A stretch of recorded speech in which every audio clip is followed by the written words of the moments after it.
통영 욕지도 해상에서 전복된 20톤급 어선에 대한 내부 정밀 수색이 11일 이뤄졌습니다. 하지만 추가 실종자는 발견되지 않았습니다. 정부의 예산 삭감으로 문을 닫았던 외국인 근로자 지원센터가 다시 문을 열었습니다. 공모 사업을 통해 지자체가 예산을 마련하면서인데 앞으로의 과제도 짚어봅니다.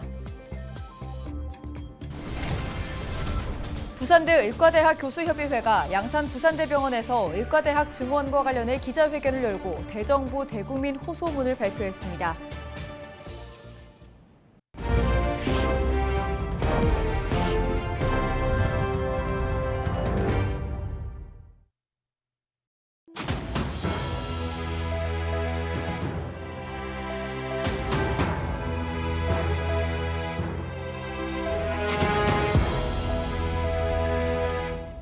시청자 여러분 안녕하십니까? 헬로티비 경남뉴스입니다. 지난 9일 통영 욕지도 인근 해상에서 어선 전복 사고가 발생한 뒤 해경들은 밤낮을 가리지 않고 실종자 수색을 위해 총력을 다하고 있는데요.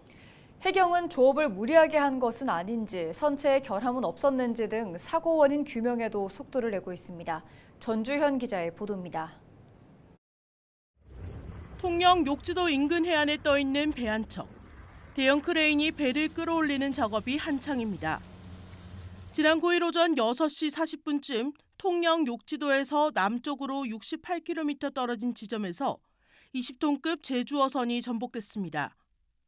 배에는 선장을 포함해 한국인 선원 1명과 인도네시아 국적 선원 7명 등 모두 9명이 타고 있었습니다. 이 중 4명이 발견됐지만 모두 숨졌습니다. 11일 오전 뒤집힌 배를 바로 세워 인양한 뒤 2차례에 걸쳐 선체 내부 수색이 이뤄졌지만 실종자 추가 발견 소식은 없었습니다. 11일 오후 4시 기준 실종자는 한국인 선원 1명과 인도네시아 국적 선원 4명입니다. 해경은 실종자들이 선박에서 이탈이나 추락했을 가능성을 열어두고 경비함정과 해군함정 등을 동원해 수색에 나설 계획입니다. 사고 원인 규명도 속도를 내고 있습니다. 통영해경은 발견된 승선원이 모두 숨지면서 실체적 진실 규명이 어렵다며 무리한 조업 여부와 선체의 결함 등을 조사할 방침입니다. 헬로티비 뉴스 전주현입니다. 부산대 의과대학 교수협의회와 의대생 등 70여 명은 11일 부산대 양산 캠퍼스에서 정부와 국민을 상대로 호소문을 발표했습니다. 이들은 의대 증원 2,000명에 대한 합리적 근거 없이 정부는 10년 후 효과가 나타날 정책을 밀어붙이며 국민을 상대로 무모한 실험을 하고 있다고 강조했습니다. 또 수도권의 6천여 병상이 증가하는 상황에도 지역 필수 의료 개선에 대한 해답은 없다며 정부는 필수 의료 대책과 의대 정원에 조건 없이 대화에 나서야 한다고 주장했습니다. 이와 함께 교수진은 의대생 유급 조처나 전공의 사법 절차가 내려질 경우 사직하겠다는 의사를 밝혔습니다. 창원 진해 일대 벚꽃이 군항제 개막 후 사나흘 뒤에야 필 것으로 전망됩니다. 창원시는 기상정보 등을 종합해 오는 25일쯤 벚꽃이 개화할 것으로 내다봤습니다. 보통 벚꽃이 개화하면 만개하기까지 약 일주일 정도가 걸립니다. 시기상 4월 초순에 만개한 벚꽃을 볼 수 있을 것으로 전망됩니다. 올해 제62회 진해군항제는 오는 22일 개막 전야제를 시작으로 4월 1일까지 펼쳐집니다. 62년 군항제 역사상 가장 빠른 개막일로 지난해에는 3월 24일 개막했습니다.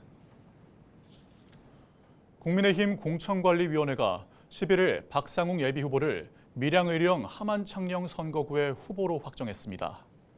지난 8일 국민의힘 공관위는 후보자로 추천됐던 박일호 전 밀양시장에 대해 도덕성 기준에 미치지 못한다며 공천을 무효했고 박상웅 예비후보를 추천해 재의결했습니다.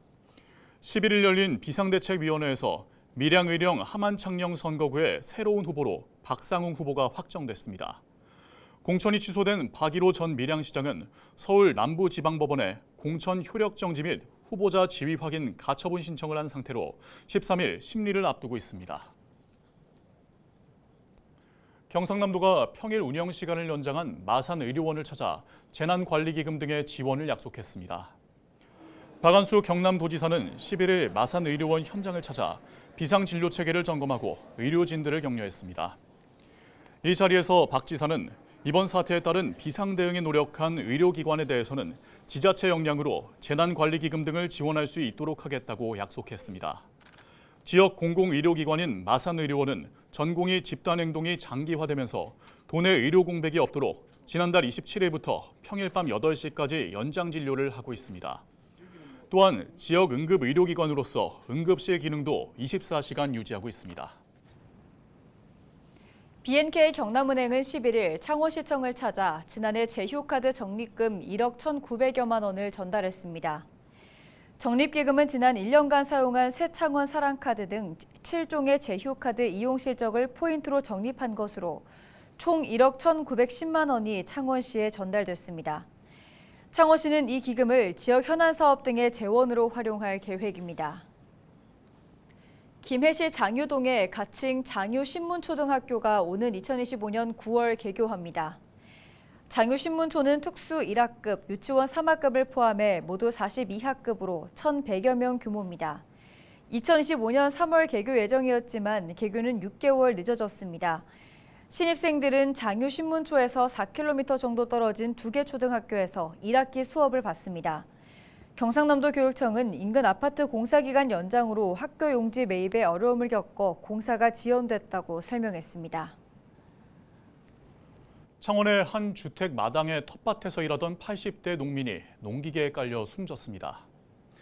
마산 중부경찰서와 창원소방본부는 지난 10일 오후 4시 45분쯤 창원시 마산하포구 진전면의 한 주택 마당 텃밭에서 80대 남성 A씨가 150kg 무게의 농기계에 깔린 것을 이웃 주민이 발견해 신고했다고 밝혔습니다. 신고를 받은 소방당국은 A씨를 인근 병원으로 옮겼으나 끝내 숨졌습니다. 경찰은 A씨가 밭을 가는 작업을 하다가 사고를 당한 것으로 보고 정확한 사고 경위를 조사하고 있습니다. 여성 채무자의 나체 사진을 찍는 등 연체 채무자를 대상으로 폭행과 협박을 일삼은 일당이 경찰에 검거됐습니다. 양산경찰서는 높은 이자로 돈을 빌려주고 수억 원을 챙긴 불법 대부업자 A씨 등 3명을 구속하고 이들에게 통장을 불법 대여한 3명을 검거했다고 밝혔습니다. 경찰 조사 결과 이들은 2022년 10월부터 지난 2월까지 부산과 양산 등 연평균 410%의 높은 이자로 피해자 130여 명에게 6억 원을 빌려주고 2억 5천만 원 이상 범죄 수익을 챙긴 것으로 나타났습니다. 또 온몸에 문신을 하고 채무자들의 집이나 사무실로 찾아가거나 여성 채무자의 나체 사진을 찍는 등 일수금 납부를 독촉한 것으로 알려졌습니다. 경찰은 대부업체를 이용 시 등록업체 여부를 확인하고 피해를 입은 경우 경찰에 도움을 요청해달라고 말했습니다.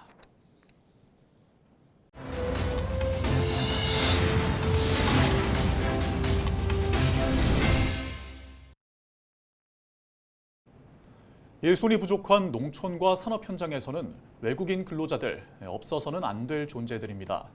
그런데 이들을 돕는 외국인 근로자 지원센터는 올해 초 정부의 예산 삭감으로 대부분 문을 닫았는데요.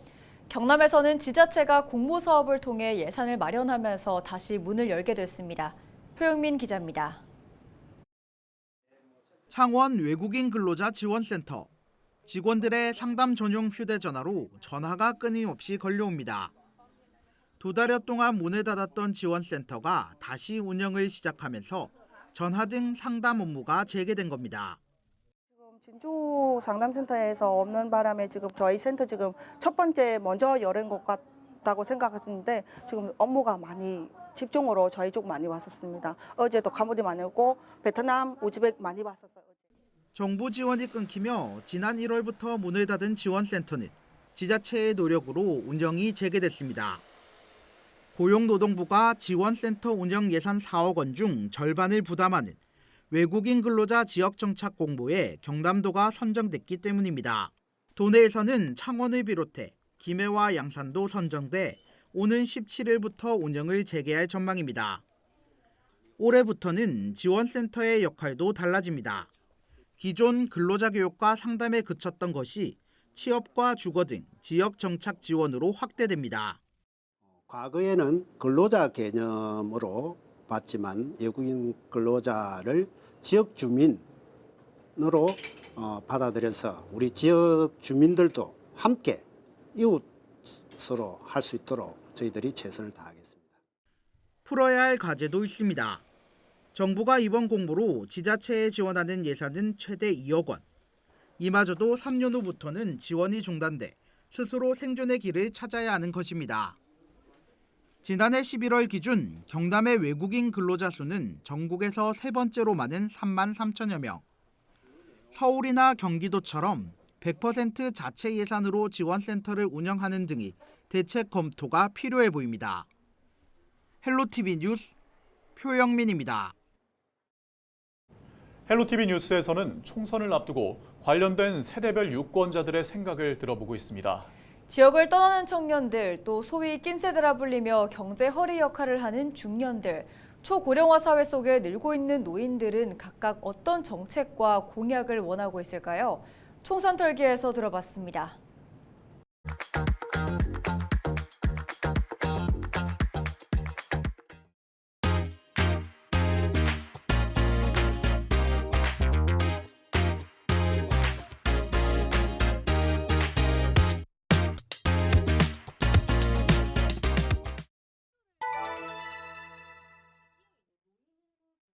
이게 상당히 조금 슬픈 이야기이긴 한데 제 주변 지인들 중에서 이미 취업을 한 친구들 중에서 부산에 머물러 있는 친구들은 대부분 공무원이나 아니면 공공계열로 좀 많이 있는 분들이 많으시고요. 예술이나 뭐 문화 아니면 좀 과학기술과 관련된 곳에 종사하고자 하시는 분들은 아무래도 수도권으로 많이 떠나시는 모습이더라고요. 이 지역에 애착도 있고 내가 살고 있는 부산에 대한 자부심도 강하지만 내 경제적인 요건을 생각을 한다면 계속 부산에 살 수 있을까라는 고민을 갖고 있는 건 사실입니다. 우리 부산에서 어떻게 양질의 일자리를 유치할 수 있을 것에 대한 고민이 좀 매우 필요하다고 생각하고요. 지금까지 물론 부산시에서 여러 청년 정책을 실시하면서 다양한 지원을 하고 있지만 지역적인 지원보다는 이제는 좀 포괄적인 정책 지원이 필요하고 더 나아가서는 아동, 청소년, 청년 이 정책들이 유기적으로 진행될 수 있도록 그러한 노력도 필요하다고 저는 생각하고 있습니다. 오히려 저희들 세대들이 갈 곳이 없거든요. 정책적으로 봤을 때 청년들 중심 또는 아주 시니어들 중심으로 일자리를 제공하고 있으니까 이분들이 어떤 직업을 선택할 수 있는 받을 수 있는 구조들이 더 많이 펼쳐져야 꼭 우리가 돈을 많이 벌어야지 행복한 건 아니잖아요. 이 일을 하면서 보람을 느낄 수 있는 계층을 나눠서 이제 활동력 있는 어떤 그런 중장년들을 지원하는 뭐 다양한 문화 정책이라든지 일자리 정책이라든지 이런 것들이 좀 많아지면 좋을 것 같고. 노인과 치매는 뗄래야 뗄 수 없는 국가의 중요한 사업 중 하나죠.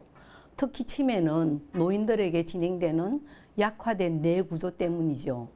즉 뇌의 근육이 절실하다는 것입니다. 이를 해결하기 위해선 뇌 근육 형성을 위한 다양하고 다채로운 프로그램을 국가 차원에서 공모하는 등의 방안이 강구되어야 할 것입니다.